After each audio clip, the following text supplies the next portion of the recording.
So, we're going to deconstruct a story about the perfect life and the perfect prison someone builds to protect it. The scary part? You might be building one too. Just think about that for a second. Not just hiding from the world, erasing it. What would you do? Most people think they'd be the hero in a story like this. They're wrong. These are literally the first words of the novel. It's a premonition, it's a promise that the perfect life our protagonist has so carefully, so meticulously built is about to completely shatter. So, look, this isn't going to be a simple plot summary. We're going to dissect the universal struggle this story just rips wide open, the terrifying, horrifying cost of performative perfection. And it all begins with a lie. It all starts with the architect of this perfect world, a woman who absolutely mastered the art of living a beautiful, terrifying lie. You have to understand, Natalie isn't just a person, she's a brand. She's got 5 million followers on Instagram, and she sells them this idyllic farm-to-table fantasy from her home, Yesteryear Ranch. As she puts it, her whole persona was like a nun in a porno. It made no sense, but my God, it worked. And the entire foundation of her empire? The idea of authenticity. And here's the thing. The contempt she has for her own audience is just visceral.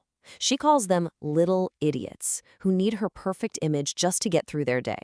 It's this bizarre symbiotic relationship that's built on total resentment. She gives them a fantasy, and in return, they become the millions of tiny fish she pictures just waiting to eat her alive. This quote, this just shows you how deep the performance goes. It is not just for the camera. Even her own kids, they're props to be curated. Her eldest daughter, Clementine, is a reflection she can't stand to look at, a clone she has to manage. The lie has completely consumed everything. So why? What on earth would drive someone to do this? Well, to understand the prison, you first have to understand what she was running away from. So she leaves her super sheltered community and goes to Harvard, right? She's expecting this intellectual paradise. Instead, she finds a world that absolutely terrifies her. A world full of what she calls lost, hateful girls who seem to just revel in the pitch-black aimlessness of their lives. It basically confirmed every single fear she was raised with. And these weren't just, academic questions for her. At night, she'd be scrolling through these lo-fi internet forums, desperately trying to make sense of the modern world she'd been thrown into. And she found zero answers, just this profound, deep sense of alienation that would go on to shape her entire life. And so, that's when the idea for Yesteryear Ranch was born, a fortress against the entire world. She literally told the architects, I want it to feel authentic, but she was manufacturing every inch of that authenticity, spending a fortune to build a time machine back to a past that she could control. But even this victory, it came with a price she never, ever saw coming. This is the moment. This is the moment everything changes. The creator becomes a captive.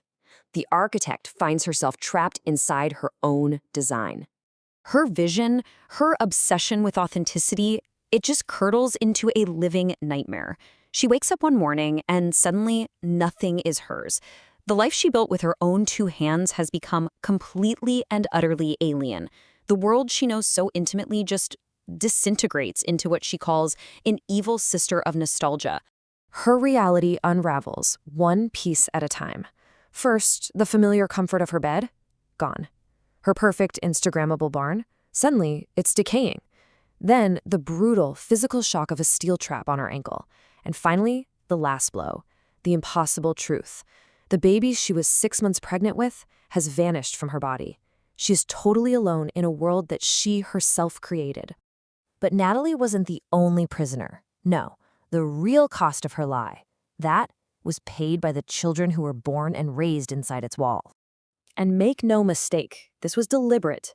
They weren't just living a lie, they were actively teaching it. In her own words, they indoctrinated their children into the performance, training them to be pleasant, to smile for the camera for hours without a single complaint, just like her. And this is the shadow reveal. The one character who actually escapes the performance and then comes crashing back into it, bringing reality with her, Clementine, her eldest daughter, who broke out of the prison and then returned to expose the lie at its very core. This is Natalie's own bleak realization.